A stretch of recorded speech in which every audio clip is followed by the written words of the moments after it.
अस्सलाम वालेकुम, आप देख रहे हैं फेस टू फेस। मैं हूं मोहम्मद अकबर बाजवा। मैं हूं Shahzad Hussain Bhatt. Welcome to the show. Imran Khan साहब ने बिलाखिर जो मुज़ाकरात जारी थे हुकूमत के साथ तहरीक इंसाफ के, वो कॉल ऑफ कर दिए।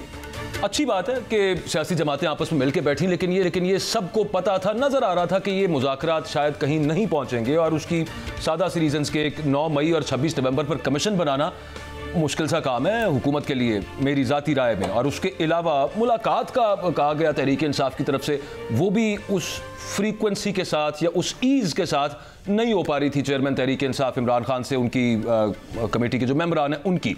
एनीवेज, अब सूरत हाल कुछ यूँ है कि तहरीक इंसाफ ने आगे इमरान खान साहब ने जो जेल से पैगाम भेजे, वो फिर अगेन ये इशारा करते हैं कि तहरीक इंसाफ एजिटेशन की तरफ आएगी। तहरीक इंसाफ फिर एक एग्रेसिव स्टैंस लेने लगी है। आगे मौसम तो ठंडा है लेकिन सियासत काफ़ी गर्म होती नज़र आ रही है। क्या स्टैंस ले सकती है? क्योंकि इमरान खान साहब से जिन्होंने मुलाकात की उनमें से एक साहबजादा हामिद रजा साहब, जो कमेटी के मेंबर भी हैं, वो कल एक प्रोग्राम में काशिफ अब्बासी साहब के प्रोग्राम में क्या गुफ्तगू फरमा रहे थे, ज़रा देखिए।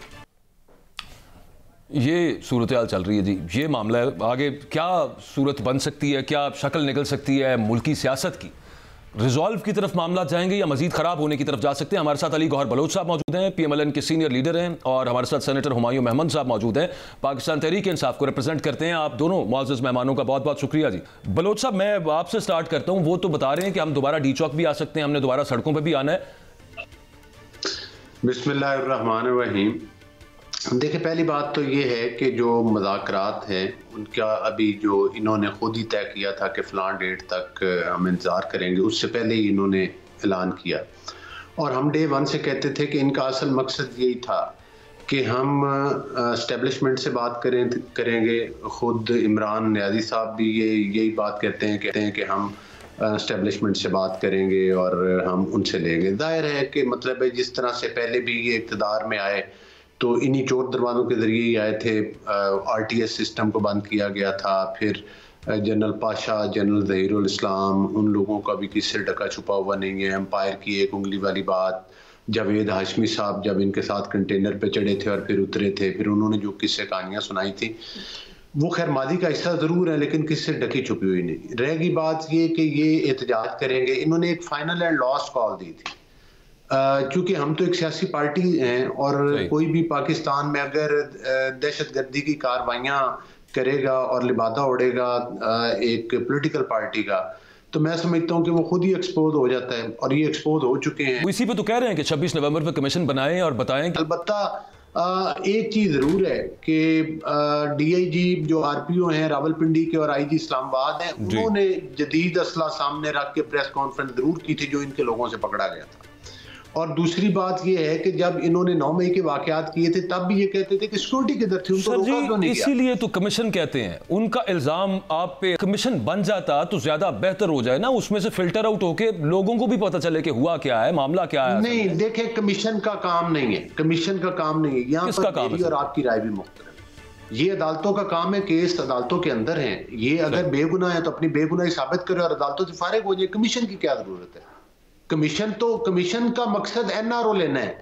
ये NRO मांग रहे हैं अपने करप्शन के केसेस पे, ये NRO मांग रहे हैं 9 मई के वाकयात पे, और ये आखिरी चीज तरीका है कि हमें कमीशन बना। देखें, कमीशन की जो फाइंडिंग है वो एडमिसिबल एविडेंस नहीं है, वो एडमिसिबल एविडेंस नहीं है, वो बाइंडिंग नहीं है किसी पे। सिर्फ एक उसमें एक सीनियर जज साहिबान बताएंगे कि एक्चुअली हुआ क्या। उनका इल्जाम है कि बहुत सारी चीजें छुपाई गई, उनका एक मौक़िफ़ है, तो ये लोगों के सामने आ जाएगा। उसमें NRO कैसे है?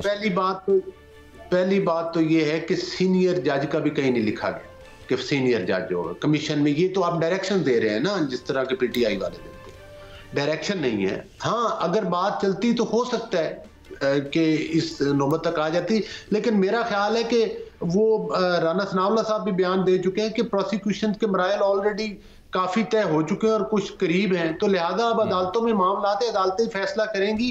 जो बेगुनाह हो वो बेगुनाही साबित करें, कमीशन बनाने की जरूरत ही नहीं है, और जो गुनहगार हैं उनको सजा मिलनी चाहिए। फिर आगे बात क्या करनी थी सर? अभी तो फरमा रहे थे इरफान सिद्दीकी साहब भी कि ये चलते रहे मामला, तो आगे हम कमेटियां जितनी पार्टियां हैं वो वापस आके बताएंगे, फिर उसके बाद देखेंगे।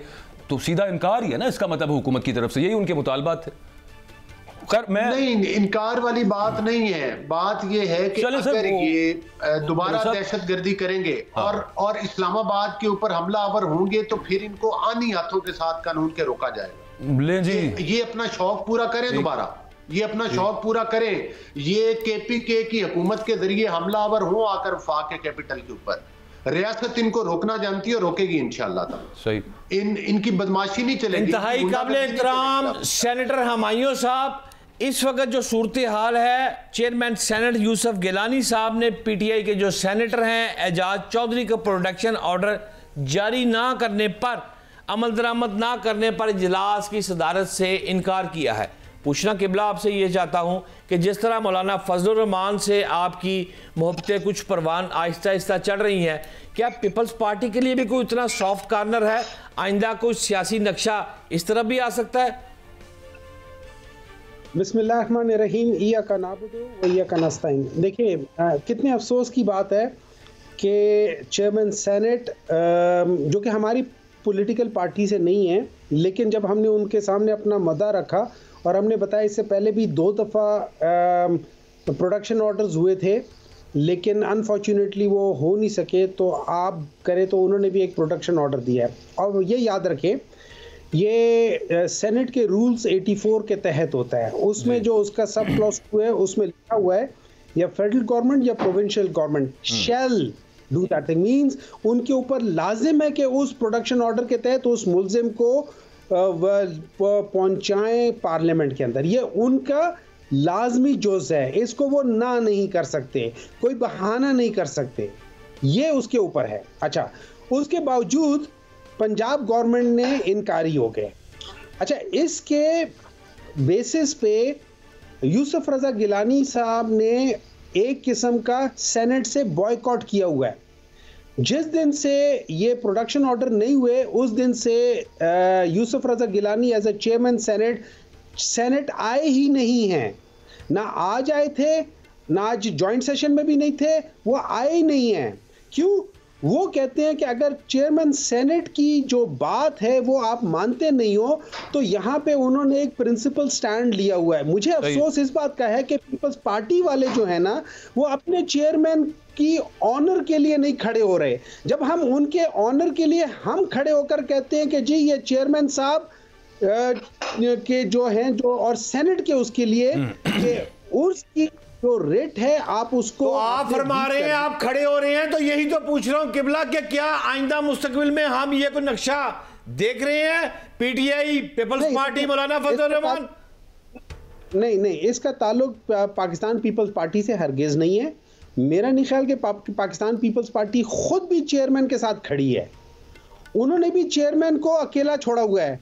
अगर पीपल्स पार्टी जो कि इस वक्त सेनेट में सबसे बड़ी जमात है, अगर पीपल्स पार्टी अपने चेयरमैन की इज्जत नहीं कर सकती, मेमोरी सर्व्स मी राइट, उसमें वजीर दाखिला साहब की मैंने कहीं स्टेटमेंट पढ़ी कि हो जाएगी मुलाकात। वो एक दफा नहीं होने दिया, जेल सुपरिटेंडेंट ने कहा कि रूल्स वगैरह जो भी है, लेकिन वो हो जाएगा, उन्होंने कहा वो आगे। अब मैं पुराने टॉपिक की तरह अगर वापस आऊं तो ये फरमाइए। प्रोडक्शन है जी एग्जैक्टली, बात आपकी दुरुस्त है, लेकिन वो कह रहे हैं कि वो जो लैतो लाल से काम ले रहे हैं पंजाब गवर्नमेंट वाले या जेल का सुपरिटेंडेंट जो है, उस पर अभी कोई नहीं, उसको कर लेंगे, वो आ जाएंगे एजाज चौधरी साहब। लेट्स सी उसमें क्या बनता है।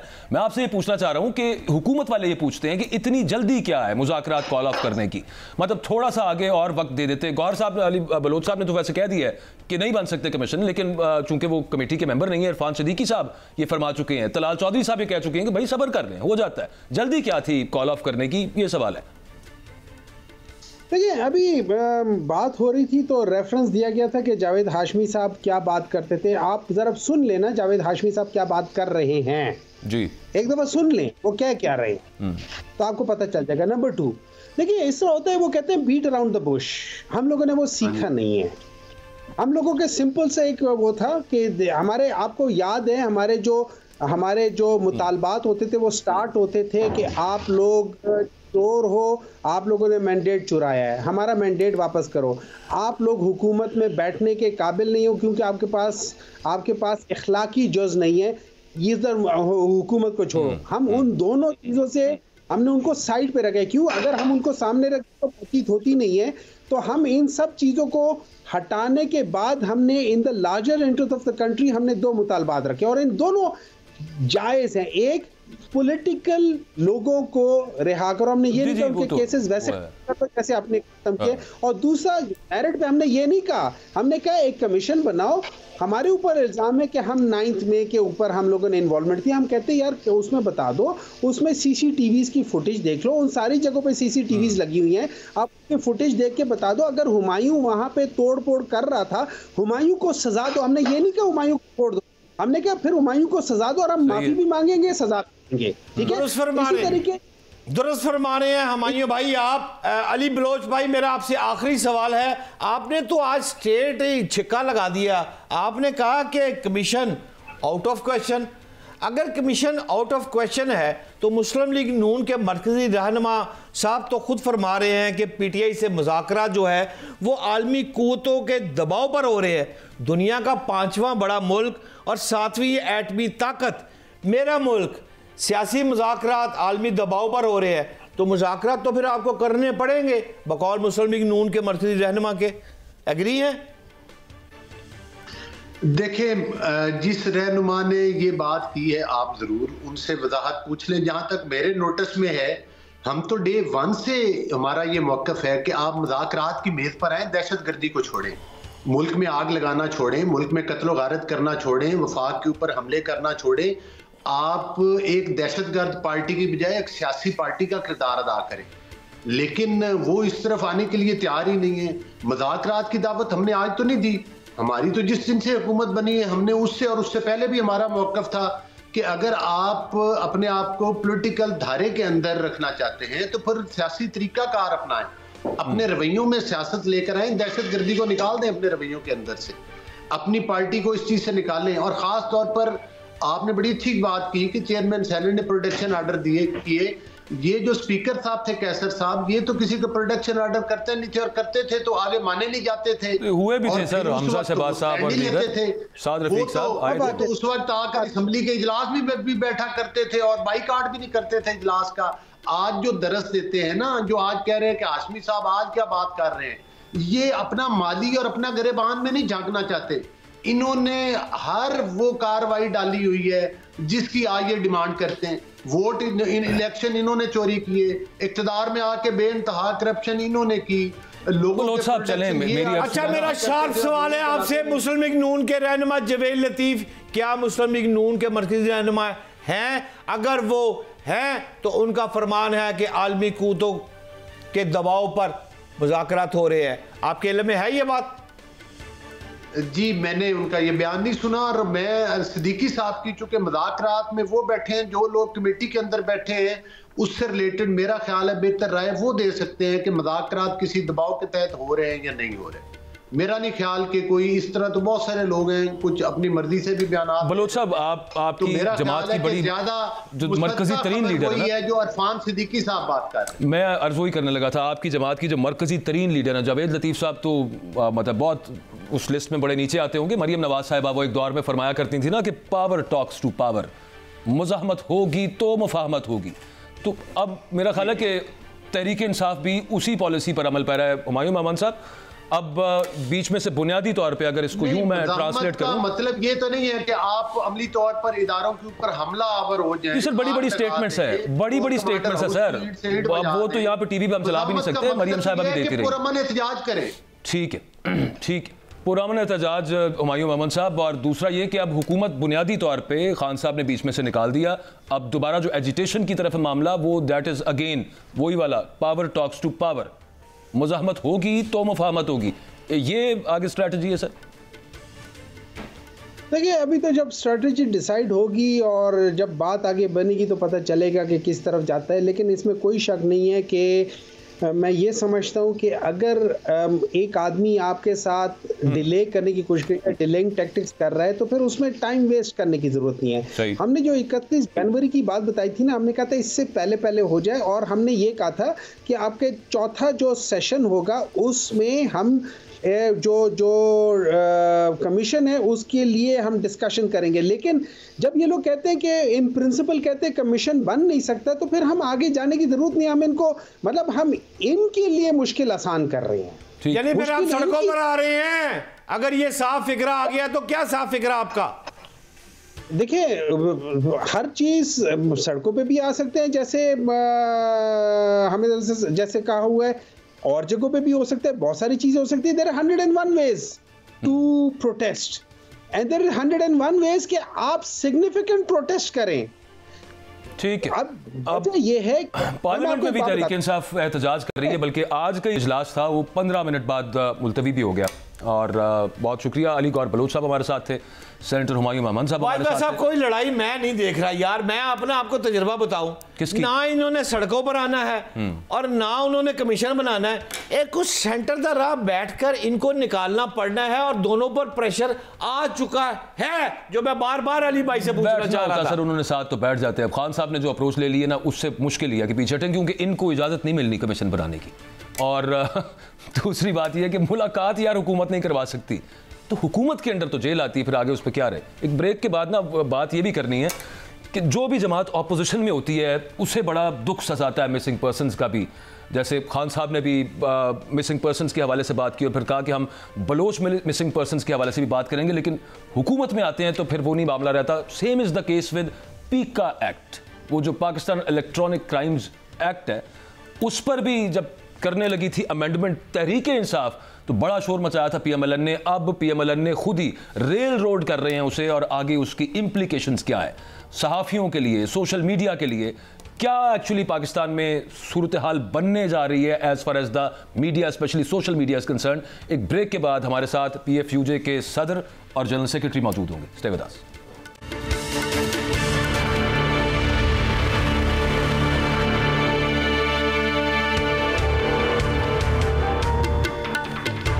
वेलकम बैक जी।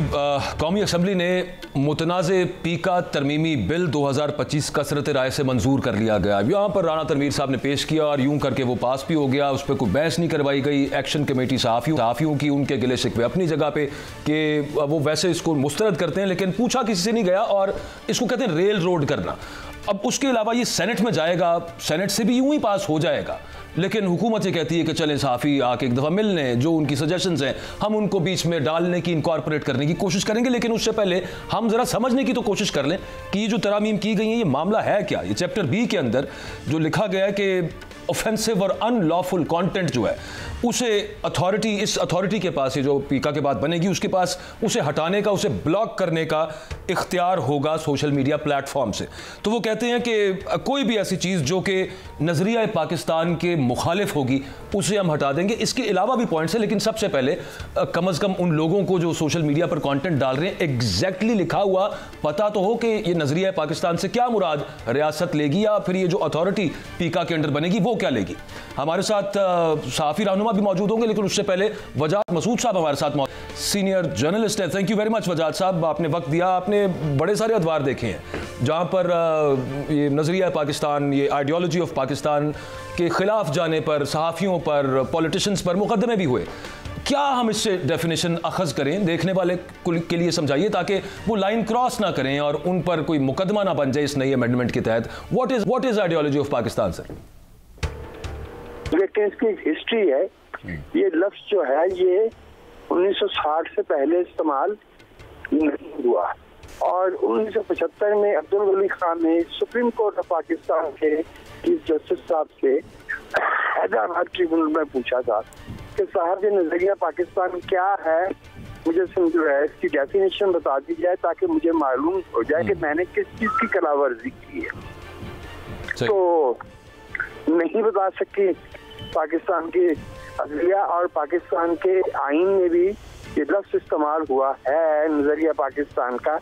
और आपको पता है कि आइन में जो भी लफ्ज इस्तेमाल किया जाए उसकी डेफिनेशन बिल्कुल, नजरिया पाकिस्तान की कोई डेफिनेशन नहीं है। मुझसे अगर पूछे तो एक नेशन स्टेट का शहरी होते हुए मैं समझता हूँ कि पाकिस्तान के लोगों का मेयार जिंदगी बेहतर बनाना नजरिया पाकिस्तान है। इंतहाई काबिल एहतराम वजाद मसूद भाई, एक सवाल का जवाब दीजिए। मेरी जाती राय के मुताबिक सोशल मीडिया पर रियासत और आईनी इदारों के खिलाफ जहरीला प्रोपेगेंडा किया जा रहा है। पीका जो है तरमीमी एक्ट अब हुकूमत लेकर आ रही है। अब आप जैसा सीनियर जो हमारे बड़े भी हैं और सीनियर जर्नलिस्ट भी हैं, आप हमें रहनुमाई फरमाए, क्या पीका एक्ट को मनोवन तस्लीम कर लेना चाहिए या फिर इस प्रोपेगेंडा की रोकथाम के लिए आपके पास कोई मुतबादल तजवीज़ है? गाइड कीजिए। पहले से जो कवानीन मौजूद हैं डेफिनेशन के, उसके स्लैंडर के, वो उनको इफेक्टिव किया जाना चाहिए। इज्जत के मेरे ख्याल में वो काफी हैं। ये जो कवानीन आप जितनी ज्यादा बनाते हैं, दरअसल तो आप उतने ज्यादा लूप होल कायम करते हैं ना। अब नजरिया पाकिस्तान की मुखालफत को आप अदालत में कैसे साबित करेंगे? व्हाट इज नजरिया Pakistan? Pakistan is a nation state by the grace of God, और ये 1947 से कायम है और ये अक़वाम मुत्तहिदा का रुकन मुल्क है। इसकी डेफिनेटिव फ्रंटियर्स हैं, इसकी सिटीजनशिप जो है वो क्लियर कट है कि कौन शहरी है और कौन नहीं है। बुनियादी सी बात पाकिस्तान क्या होता है वो देखे ना, वो जो फरमा दिया वजाद साहब ने कि उसकी डेफिनेशन आइन के अंदर है और तमाम चीज़ों की डेफिनेशन है except for this one. Thank you very much, बहुत शुक्रिया। वजाद मसूद साहब हमारे साथ मौजूद थे। अफजल भट्ट साहब ने हमें ज्वाइन किया है, PFUJ के सदर हैं। Thank you very much Bhatt साहब, आपने वक्त दिया। देख ही रहे हैं एक दो रोज़ से हम, बल्कि उससे पहले से भी, कि जो सहाफ़ियों का एहतजाज है, जो एक्शन कमेटी है, उनको शामिल नहीं किया गया किसी तरह की कंसल्टेशन में, और फिर उसके अलावा इसको जिस तरह से बुलडोज करके पास करवा लिया गया नेशनल असम्बली से। मैं सुन रहा था कल सीनियर लीडर्स जो कि PMLN से, हुकूमत से ताल्लुक़ रखने वाले, वो ज़रा ये फरमा रहे हैं कि अब सेनेट में जाएगा तो वहाँ पर आके आप सहाफ़ी अपनी तजावीज़ दे दें, उनमें से जो ठीक होंगी उनको हम बीच में डाल लेंगे। आप ये फरमा दीजिए कि एक तो ही इस पर रिस्पॉन्ड कर दें, और उसके अलावा ये कि ख़ास कौन कौन सी ऐसी शिक़ें हैं जिन पर आपको एतराज़ है एज जर्नलिस्ट लीडर? बहुत शुक्रिया आपने इस टॉपिक को लिया। पहली बात तो यह है कि जो हमारा पहला एतराज़ था जी कि गवर्नमेंट की हमारे साथ कमिटमेंट थी कि मीडिया के मतलब कोई भी कानून बनाने से पहले आपको एज ए स्टेक होल्डर जो है वो कॉन्फ्रेंस में लिया जाएगा। इस बिल के हवाले से हमें उस वक्त पता चला जब ये कौमी असम्बली में पेश कर दिया गया। तो उसके बाद हमने गवर्नमेंट से कहा कि भाई हो सकता है इसमें कुछ शिकें ऐसी हों जिससे हम भी एग्री करें, बिल्कुल ठीक, लेकिन जिस अंदाज में आपने ये काम किया है उसने आपने इस सारे अमल को मशकूक बना दिया है। क्योंकि कोई भी जो लॉ बनता है इट सेल्फ वो लॉ बुरा नहीं होता, उसका मिस यूज जो होता है वो बुरा होता है, और कवानीन का जो मिस यूज है उससे पाकिस्तान की तारीख भरी पड़ी है। तो जिस तरह आप कहते हैं कि वो दूध का जला जो है वो छाछ भी फूंक फूंक कर पीता है, तो हमारा तो हाल वो है। जब भी कोई मीडिया के हवाले से कानून बनता है तो हमें खौफ आना शुरू हो जाता है कि ये हमारी गर्दन दबोचने के लिए है। और पहले ही आप जानते हैं कि किस हद तक जो है वो प्रेस फ्रीडम जो है वो कंप्रोमाइज हो चुकी है। पाकिस्तान का दुनिया में नंबर क्या है इस हवाले से। तो हमने गवर्नमेंट से कहा कि अगर आपने ये काम किया तो हमने फिर इसको आउटराइट रिजेक्ट कर दिया और एहतजाजी तहरीक का ऐलान कर दिया, जिसके लिए हमने मंडे से स्टार्ट करनी थी। और फिर मंडे को पूरे पाकिस्तान में हमने एहतजाज अनाउंस किया और 1 महीने की हमने डेट तय की थी कि फिर पार्लियामेंट हाउस के सामने हमारा धरना होगा, जिसमें पूरे पाकिस्तान से काफिले आएंगे, लोग आएंगे और उस बिल की जो है वापसी तक जो है वो जारी रहेगा। तमाम टीवी चैनल जो है वो अपना तमाम जो उनका पूरी ट्रांसमिशन होती है वो सोशल मीडिया पे भी जाती है, ट्विटर पे भी जाती है, फेसबुक पर भी जाती है, यूट्यूब पर भी जाती है। तो उसको आप क्या कहेंगे? तमाम अखबारात जो हैं वो इसी तरह जो है वो डिजिटल मीडिया का और सोशल मीडिया का सहारा लेते हैं, उसको आप क्या कहेंगे? तो इसलिए इससे आपको आप कैसे कह सकते हैं कि ये जर्नलिस्टों के लिए नहीं है? अब क्योंकि ये अखबारात और चैनल में तो सिर्फ जर्नलिस्ट काम करते हैं। दूसरा वो जो बात कर रहे हैं कि इसका मकसद फेक न्यूज़ को रोकना है, मैं उन्हें कहते हैं कि फेक न्यूज़ को रोकने के लिए सबसे बड़ी आवाज़ हमारी है कि एजेंडा जर्नलिज्म, फेक न्यूज़ और ट्रोलिंग, ये वो 3 चीज़ें हैं जो इस वक्त जर्नलिस्टों की क्रेडिबिलिटी के हवाले से सबसे बड़ा हथियार बने हुए हैं। तो हम तो खुद चाहते हैं कि ये जो फैक्ट्रियां बनी हुई हैं मुख्तलिफ बिल्कुल होनी चाहिए, और फिर उसके अलावा एक पहले से फैक्ट्रियां बनाई हुई है। हाँ, स्लाइबल के वो अभी थोड़ी देर पहले भी बात हो रही, जो कवानीन मौजूद हैं वो ऑलरेडी उन पर, उनके तहत लोगों को अगर प्रोसिक्यूट कर दिया जाए तो कोई इतनी खास जरूरत नहीं है इन सब मामलात की, लेकिन उसमें से एक सियासी एक इंटेंशन नजर आती है जिसकी वजह से ये तरामीम लेके आई गई हैं। हमारे साथ लाहौर प्रेस क्लब के प्रेसिडेंट और PFUJ के जनरल सेक्रेटरी अरशद अंसारी साहब मौजूद हैं। बहुत शुक्रिया अंसारी साहब आपके वक्त का। सर, हमने देखा है उमूमी तौर पे पहले भी जब सहाफ़ियों से, सहाफ़त से रिलेटेड हुकूमत कानून साजी किया करती है, सहाफ़ियों को एतमाद में लेती है। लास्ट टाइम भी इमरान खान साहब की गवर्नमेंट में, मुझे याद है फवाद चौधरी साहब जब इंफॉर्मेशन मिनिस्टर थे और पीका एक्ट में ही तरमीम करना थी, तो मुख्तलिफ सहाफ़ियों से बशमूल हमारे कुछ बातचीत हुई थी, गुफ्तगू, कोई मशवरे मांगे गए थे। इस दफ़ा पूछा ही नहीं गया, अचानक ही कहीं से आया ड्राफ्ट और उसके बाद वो पेश हुआ और वो पास कर दिया गया। बिल्कुल, आपने सबसे पहले शुक्रिया, आपने ठीक फरमाया कि ये हमारे साथ जो मिनिस्टर इंफॉर्मेशन की बात हुई थी बाबा साहब, वो यही हुई थी कि जब ये हम पीका ऑर्डिनेंस 2016 में तरमीम लाएंगे तो तमाम स्टेक होल्डर्स से बात करेंगे। इवन स्टेक होल्डर्स नहीं, तमाम सियासी जमातों को भी ऑन बोर्ड लेंगे। उसके बाद ये नेशनल असेंबली में टेबल होगा।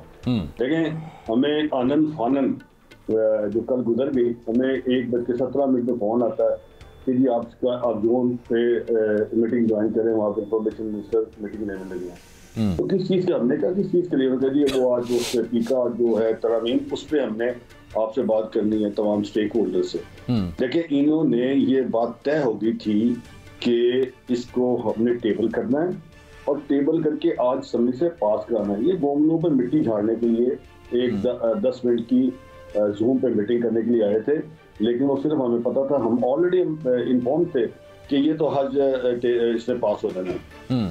और अच्छा, ये आपको अंसारी साहब क्या लगता है? अब मैं सुन रहा था हुकूमती वज़रा कहते हैं कि अब सेनेट में जा रहा है तो उससे पहले आपको बुला लेते हैं, एक्शन कमेटी जो है आपकी, उनसे हम बातचीत करेंगे, हाँ आपकी रिकमेंडेशंस को हम इसमें शामिल कर लेंगे बीच में, लेकिन मुझे तो उस तरह की तवक्को नहीं है। वो आपको वही अगेन आपके वाली बात, गोंगलुओं से मिट्टी झाड़ने के लिए वो बुला सकते हैं, पास तो ये फिर भी हो जाना है, जो लग रहे हैं इरादे जो लग रहे हैं हुकूमत के, तो फिर हल क्या है सर हमारे पास? पास हो गया, नेशनल असेंबली से पास हो गया, अब इसे आने वाला सेनेट में जाना है जी, और सेनेट से भी पास हो जाना। देखिए, बात ये है कि इन्होंने ये ठान ली है कि अब देखे ना, ये एक गैर आईनी, गैर कानूनी, इंसानी, इसमें freedom of speech, freedom of press, आज़ादी सहाफ़त, इसमें शहरी आज़ादी, इसमें सब सल्ब हो गई है। और शायद ये इन्हें पता नहीं है कि ये जो फंदा लगा रहे हैं ये कल इनके गले में अड़ जाना है, क्योंकि रोज तो ये जो टीवी पे, शोज पे और जो बातें करते हैं, एक एक ऊपर इतने इल्जाम लगाते हैं, ये फंदा, देखिए ये फंदा इन्हीं के लिए है। अब में हमारी सलाह ये है कि बुध को इसने, ट्यूसडे, मंगल को इसने टेबल होना है और ये उसके बाद ये कानून बन जाएगा। उसके बाद सदर पाकिस्तान साइन करेंगे तो कानून बन जाएगा जी। अच्छा, अब हमें ये कहा गया कि मैं तो हैरान हूँ कि बाजवा साहब, प्राइम मिनिस्टर ऑफ पाकिस्तान ने जो PBA के साथ मीटिंग की, जिसमें मियां आमर साहब मौजूद हैं, काजम खान साहब मौजूद हैं, मीर इब्राहिम साहब मौजूद हैं, शकील मसूद साहब मौजूद हैं, ये 2 रोज पहले मीटिंग हुई और प्राइम मिनिस्टर ने ये कहा इस तमाम स्टेक होल्डर्स को ऑन बोर्ड लें, जॉइंट एक्शन कमेटी को ऑन बोर्ड लें, सबको बिठाएं, 3-4 दिन के लिए मुवक्कर कर दें और बाद में इनकी तरमीम लेके तो फिर टेबल करें। मैं तो हैरान हूँ कि प्राइम मिनिस्टर ऑफ पाकिस्तान की बात नहीं सुनी गई और कल इसको टेबल करके पास किया गया। इंतहाई काबिल एहतराम सदर लाहौर प्रेस क्लब अरशद अंसारी साहब, छोटी सी बात एक पूछूंगा, लेकिन 3 टॉपिक्स पे मैं पूछना चाह रहा हूँ। पहला मेरी सवाल आपसे ये है कि क्या इससे सहाफ़ियों के रोजगार मुतासर होंगे? दूसरी मेरी बात आपसे ये पूछना चाहता हूँ, क्या सोशल मीडिया से पूरी कौम इस वक्त तंग है या नहीं? और आखिरी बात आपसे ये पूछना चाहता हूँ किबला, कि पीका एक्ट पे सिर्फ तनकीद बराए तनकीद हमने करनी है या कोई ऐसी मोटी मोटी आसान जबान में 3-4 बातें बताएं जो हमें नागवार गुजर रही हैं? देखिए बात साहब, पहली बात तो ये कि आपने कहा है कि इसमें बेरोजगारी होगी, इसमें बेरोजगारी नहीं होगी, इसमें गिरफ्तारी होगी, ठीक है ना। बेरोजगारी तो बहुत दूर की बात रह जाएगी, इनमें गिरफ्तारियां होंगी। आपको और मुझे 20 लाख जुर्माना होगा, 3 साल कैद होगी, ट्राइब्यूनल की जो अपील है वो सुप्रीम कोर्ट पाकिस्तान के अलावा सुनी नहीं जाएगी, नॉन कॉग्निजेबल ऑफेंस है, भाट साहब, इसमें तो आप कह रहे हैं बेरोजगारी, इसमें गिरफ्तारी है। नंबर 2, आपने ये कहा कि इसमें हमने अब करना क्या है।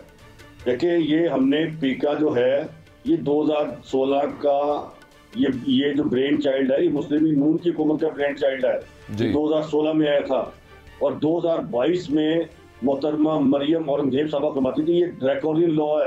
हम उस वक्त शहबाज शरीफ साहब को मिले थे अपोजिशन में, उन्होंने मुक्के मार के कहा था टेबलों पे कि ये नहीं आ सकता, इसको हम अपोज करेंगे। तो भाई मेरे उसके बाद तहरीक इंसाफ आई। ये एक्चुअली बिल वही है, कभी इसको कान को इधर से पकड़ ले या उधर से पकड़ ले। अच्छा, आखिरी सिर्फ सवाल अंसारी साहब, ये फरमाइएगा, आपने कहा कि वजीर आजम की हिदायत थी, बिल्कुल हमने टीवी पे वो तकरीब देखी भी, उसकी खबरें भी सुनी, उसमें एक आ गया आज़ादी सहाफ़त पर कदगन नहीं आने देंगे, वही रिवायती फ़िक्रे और जुमले। उधर वजीर आजम साहब ने ये यकीन दहानी कराई कि इसको इस पर मुशावरत की जाए।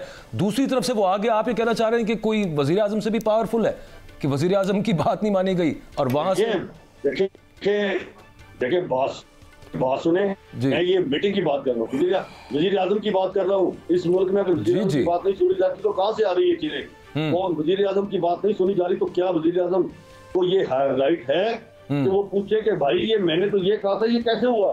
बिल्कुल ठीक। देखिए, बात ये है, अब ये पास हो जाएगा मंगल को, लेकिन हमें उन्होंने 4 दिन दिए हैं, आज टेबल होना था।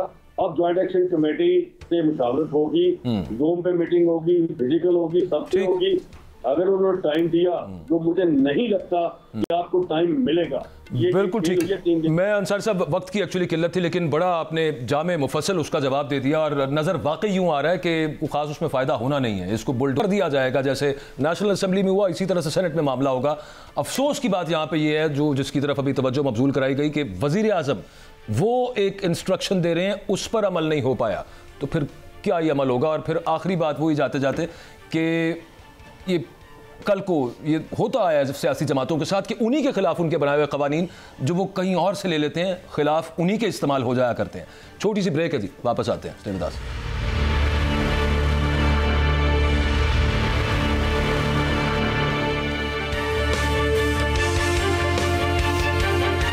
वेलकम बैक जी। लाहौर में कुछ रोज़ पहले, पता नहीं 2-4 रोज़ पहले, मामला ये हुआ कि एक पुलिस इंस्पेक्टर को कत्ल किया गया और वो बताया गया कि उनका ज़ाती मुलाजिम था, और उसमें आगे से जो डिटेल्स आई वो अभी चूँकि ऑफिशियली जब तक वो आ नहीं जाती मिसलों पर पुलिस की इन्वेस्टिगेशन में, तब तक वो ऑफिशियल नहीं होंगी। लेकिन उसके अलावा एक चीज़ जो अभी तक हमें पता है वो ये है कि उनका जो कह लीजिए कि कुछ ऐसे मामलात के अंदर भी इन्वॉल्वमेंट थी जो कि लॉफुल नहीं है।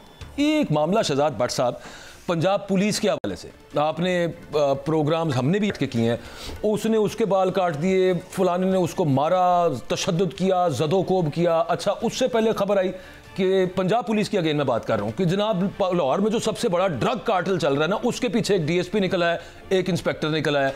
अच्छा, उससे पीछे चले जाएं, मतलब मैं I can go on and on and on. ये क्या सारे यहाँ पे क्रिमिनल भरे हुए हैं? ये मुझे समझ नहीं आती। इन्होंने क्रिमिनल्स को पकड़ना है। ये आजहानी जो न्याजी साहब जो इंस्पेक्टर हैं, अल्लाह ताला उन्हें गरीक रहमत करे, अल्लाह ताला ने उनका हिसाब करना है, वो अल्लाह ताला देखे।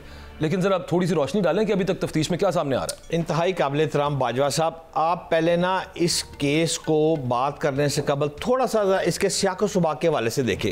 अगर आप गौर करें कि गैर अखलाकी ज़बान इस्तेमाल या मामूली तलब कलामी या फिर कुछ और, मुलज़म मकतूल जो है इंस्पेक्टर का कार खास है या सिर्फ वो मोटरसाइकिल मैकेनिक है, वो है कौन, वो करता क्या है?